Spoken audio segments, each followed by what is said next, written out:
data creates challenges that future selection can directly solve.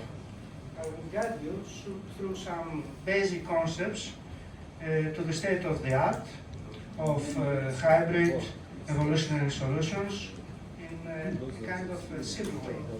And my goal is to make the topic a little bit more understandable, even for non-experts, while still showing scientific depth. So, AI systems of today often operate with thousands or even millions of features. And many of these features add noise and complexity instead of improving the performance. And feature selection is not just useful but necessary and very important in modern data-driven systems and environments. Hybrid evolutionary feature selection is today one of the strongest solutions for these open issues and challenges. First of all, we have the problem of high dimensionality, and this leads often to overfitting, lower generalization, and slower training. It also makes models harder to interpret, which affects trustworthiness and compliance. And thus, by trying to reducing dimensionality, we have as goal to improve accuracy, runtime, and interpretability on the same time. And this motivates future selection as a fundamental step in any machine learning technique and pipeline. What is future selection? Future selection is actually the process of identifying which variables contribute some meaningful information in the problem that we would like to study.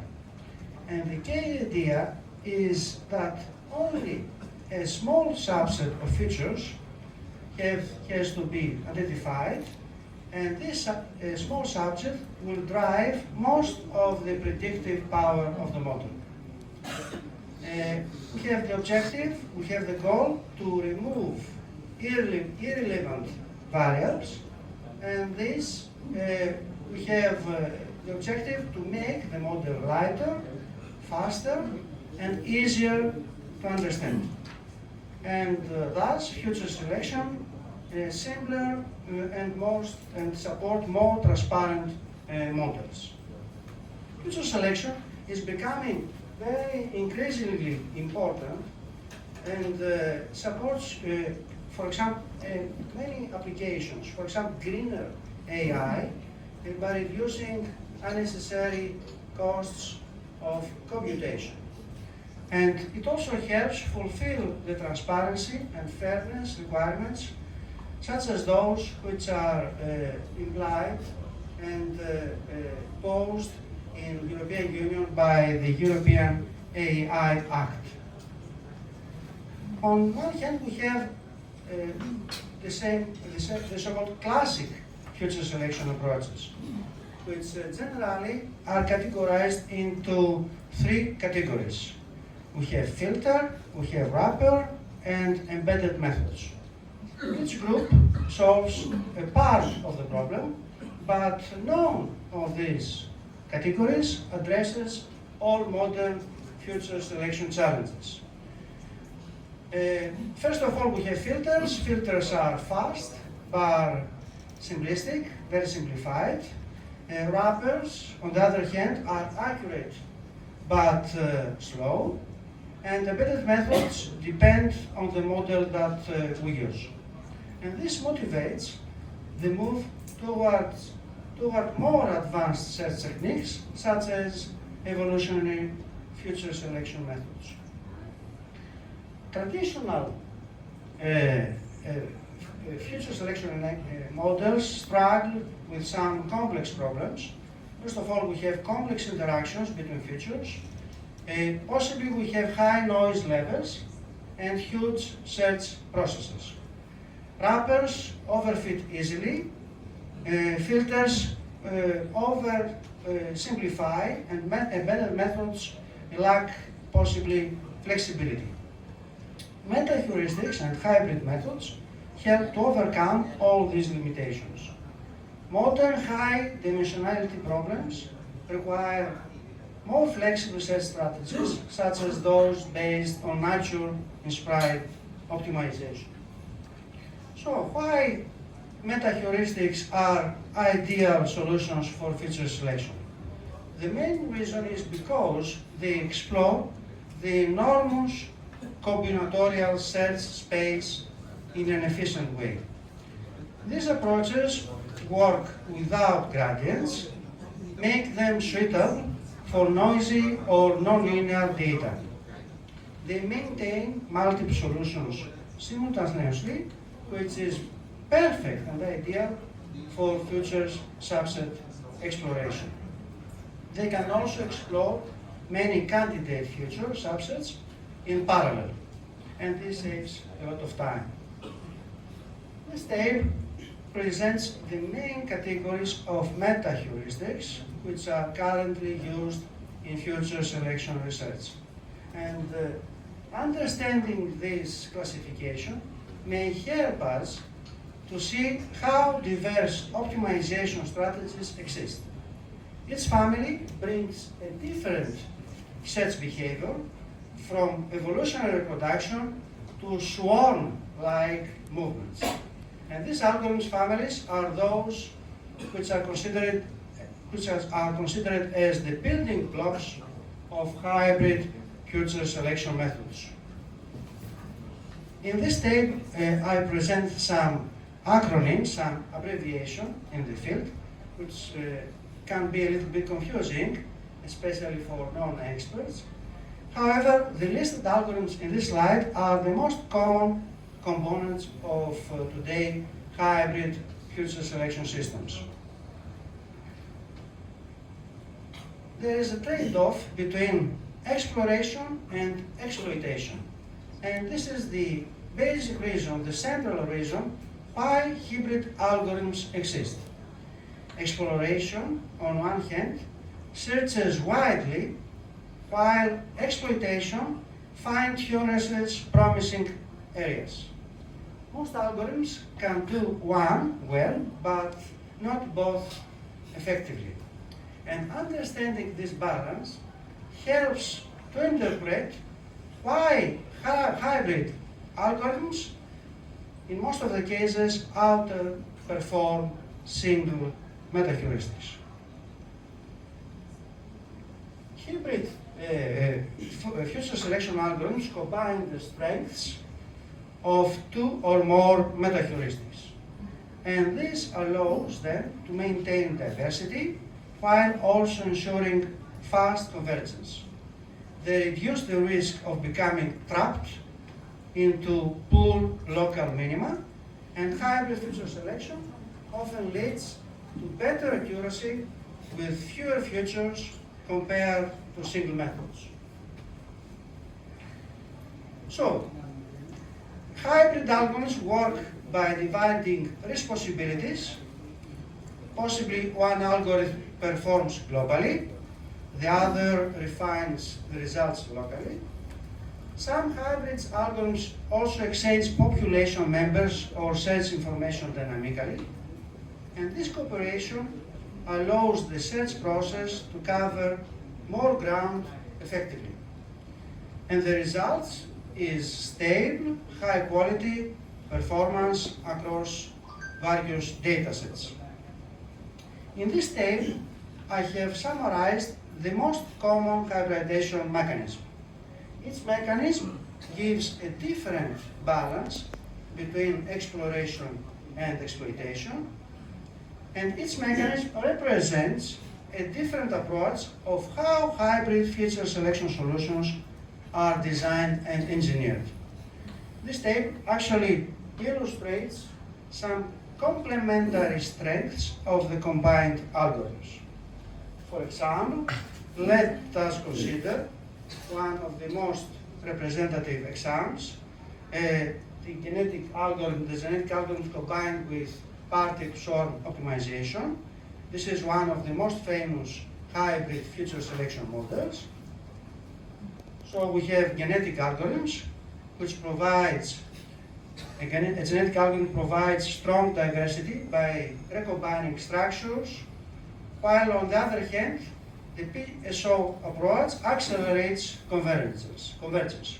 And together, these two approaches produce compact and accurate futures subsets. And this hybrid approach is widely used in cases and in areas, for example, biomedical data, text analytics, and of course, in applications in the area of industrial diagnostics. Another example is the combination of GWO and HHO, which mimics coordinated pack hunting with rapid exploitation searches. On one hand, GWO provides structured global search using alpha, beta, delta wolves, and HHO, on the other hand, performs aggressive refinement once promising areas have been found. And this hybrid is especially good and strong for medical imaging and also in cybersecurity tasks. In this slide, I have tried to summarize some representative algorithms used in future selection research. Each hybrid algorithm represents and addresses some specific issues, some specific challenges, like convergence speed or noisy environments, and the variety is showing highlights how rich and diverse the hybrid future selection landscape is in our today research. All these methods consistently have found in the literature that they outperform single algorithms in the performed benchmarking studies. The most common application areas is, first of all, medical imaging data sets. Often medical imaging data sets have extremely high dimensionality, often tens of thousands of features, and hybrid feature selection identifies many meaningful biomarkers from noisy raw image descriptors, and this leads to more accurate and computationally efficient medical diagnosis systems. It can also help doctors and clinicians to understand which features influence the medical prediction. Another very promising application area is text and NLP tasks. These tasks generate extremely sparse and highly dimensional feature spaces. And in this specific area, hybrid feature selection eliminates redundant tokens and focuses learning on the most informative terms. And this reduces, first of all, the training time and improves classification performance. The results can benefit both classical machine learning and also transformer-based pipelines. Another promising application area is Internet of Things and industrial environments. In these environments often produce continuous, noisy sensor streams. And in this case, hybrid feature selection helps to filter out irrelevant signals and focus on fault-tolerant features. This improves stability in real-time monitoring and predictive maintenance. It is especially effective in vibration-based condition monitoring, as my colleague before presented in his very interesting presentation. We have classifiers like KNN, support vector machines, artificial neural networks, and naive Bayes, which are commonly used to evaluate future selection subsets.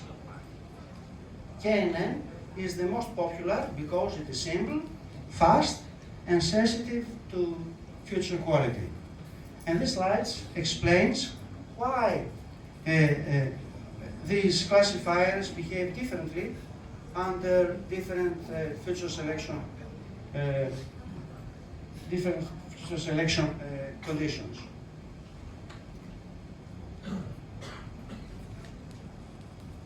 So I would like to conclude the presentation by identifying the future challenges in the area. First of all, we have scalability.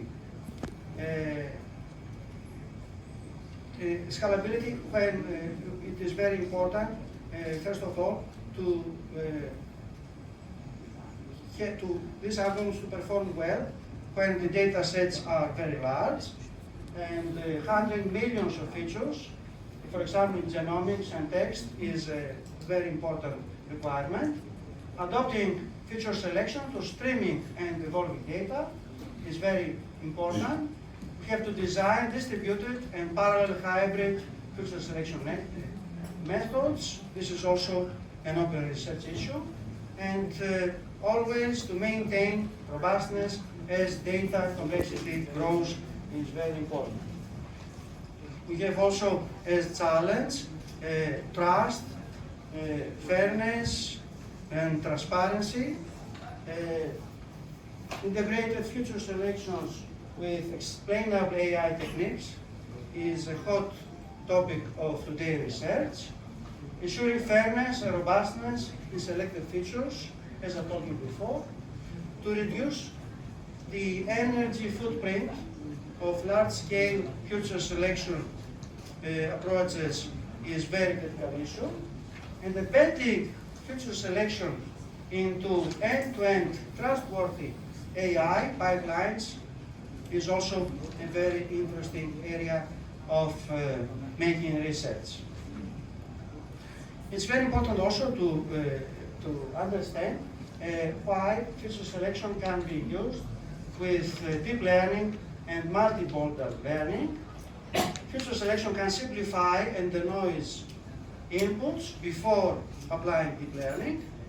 It helps to maintain and manage multimodal data, for example, images, text, data from sensors. We can also reduce redundancy, and we can improve the training efficiency. And it is very important to support interpretation of the results, that is to have interpreted deep learning models by focusing on the key signals. These are some representative papers of my research team, which have recently published in the literature. The first one is a systematic literature review paper on hybrid evolutionary approaches for future selection. The second paper, we apply a kind of an algorithm that is called artificial gorilla troop optimization in order to perform feature selection in large scale of biomedical data. And the third paper is a hybrid approach for feature selection in the problem of image acquisition by using feature-based image registration. So to conclude my presentation, feature selection is very important because is the key enabler for next generation AI. It addresses the problem of data overload. We are living in the big data area, and this is the reason that AI is actually explodes now in our days, the big data. So we have to not only to analyze and handle this data overload, but also to support accuracy and interpretability of our results. We have to handle issues like scalability, trust, energy efficiency and effectiveness, and of course sustainability. And I would like to summarize and conclude my presentation by thank you again for your attention, and I'm looking forward to discuss with you and answer to your questions. Thank you so much.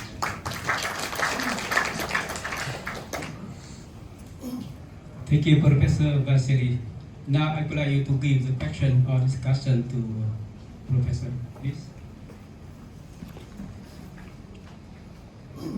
Thank you, Professor, for your presentation. So we got a lot of knowledge after your presentation, but I have two concerns about these topics. And the first question, that's we concerned about the computational cost when we combine a lot of algorithms. So maybe the performance is better, but the computational cost and the complexity is more higher. So when we compare with the filtering methods or the wrapper methods, maybe it's required more time. So my question here is if we can get a little bit higher in the performance, but we have to do the trade-off for the higher computational cost. So what should we do in the real case? That is the first question.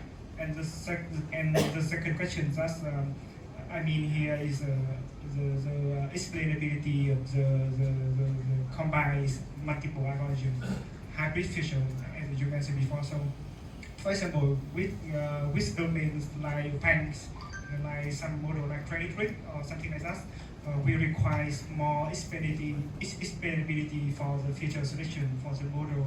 So this my question here is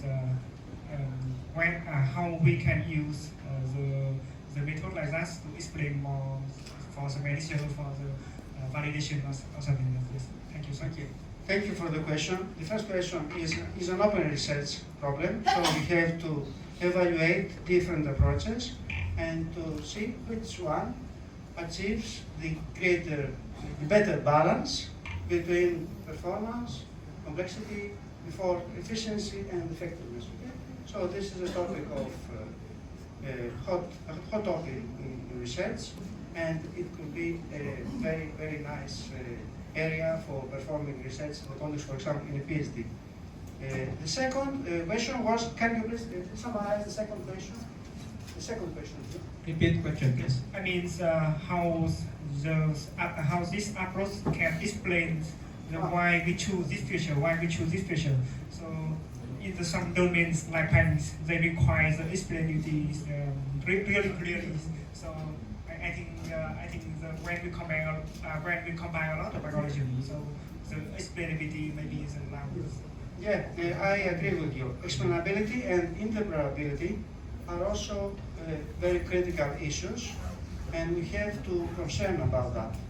So I think that in order to perform results which are actually explainable, is that we need to know not only the black box, but the white box of these techniques. So when we are using, for example, PSO combined with this packing zone optimization, you need to know what are the insights of this technique. When you are using gorilla artificial truth optimization, you need to know how this algorithm has been designed, okay? And in order to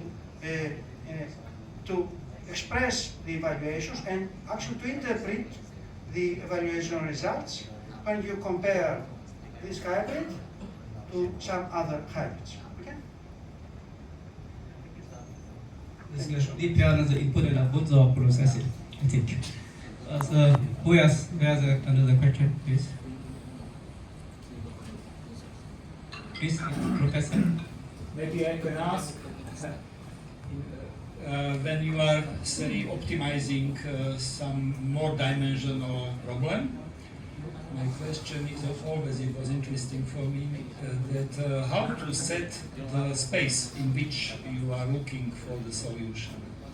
You know, because of, in advance, I don't know, it will be 10 or 10,000, or -5, who knows? And simply how to set this space.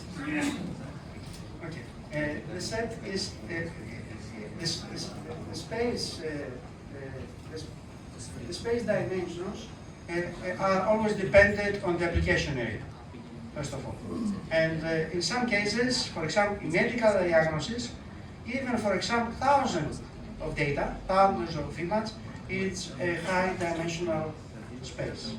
If you consider applications, for example, in large language models, possibly you have millions of data and dimensions which are actually very multi-dimensional approaches. Yeah. So in this case, you need powerful models such as hybrid evolutionary approaches, which combine classical algorithms with approaches which are inspired by natural evolution, in order to handle this high level of dimensionality. However, just in a nutshell, to answer to your approach, the measure of how large is a data set depends always on the application. Yeah. Also, probably this data set has been always naturally generated, not artificially. Exactly. Because of then maybe you will be overbreeded or something like this. Yes. That's Exactly. And this is actually the most interesting part of the application, to apply these approaches not to artificially develop data sets, yeah. but to real data sets. Sometimes the problem together such of actual set. problems which need actual solutions. Yeah, it's very important. Okay, thanks a lot. Thank you so much. Thank you so much again. Whereas another question is, the problem is Vietnam, the similar the research in Vietnam to get the data set from internet is not suitable for the Vietnamese data set. You need to breed together to process to get the result. Thank you, Professor. Because we have not much time for discussing. So who has anything to connect to the program chair of ICTA or directly to the professor to discuss more? Thank you. Thank you, Professor.